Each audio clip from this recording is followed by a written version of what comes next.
तो नमस्कार किसान साथियों, मैं आशीष कुमार इफ्को से यहाँ एटा में कार्यरत हूँ, जहाँ पे आज हम आपको एक फिर नई जानकारी को लेके प्रस्तुत हैं। तो ये हमारा जो बोतल है, ये आप देख पा रहे हैं, नैनो डीएपी का बोतल है। और मुझे लग रहा है जो लोग देख रहे हैं, इनमें से कुछ लोगों ने इसको देखा भी होगा, खरीदा भी होगा और अपने खेतों में इसको यूज भी किया होगा।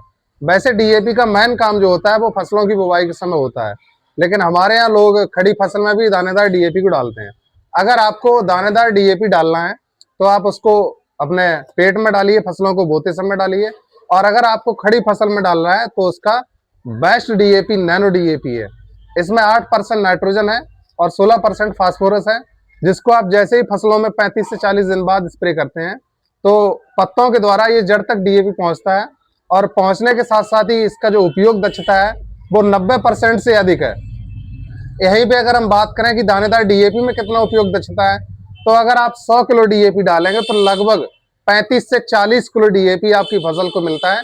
बाकी 60 किलो डीएपी गायब हो जाता है, यानी कि वो फसल के काम में नहीं आता है। अगर आपने ये एक बोतल स्प्रे किया तो इसका 90% से ज्यादा आपकी फसल को मिलता है।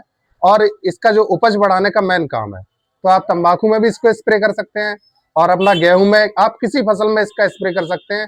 इसका डोज ये है कि आप किसी फसल में स्प्रे करें। दूसरी बात, इसी के साथ साथ आप इसको पेस्टिसाइड, इंसेक्टिसाइड किसी भी दवाई के साथ डाल सकते हैं। इसकी डोज ये है कि एक जो 15 लीटर की टंकी होती है उसमें आप ये 3 ढक्कन, ये कि 25 ml का ये एक ढक्कन है, ये ढक्कन आपको 3 ढक्कन भर के डालना है आपको अपनी टंकी में, यानी कि 75 ml और 15 लीटर पानी के साथ में आपको स्प्रे करना है।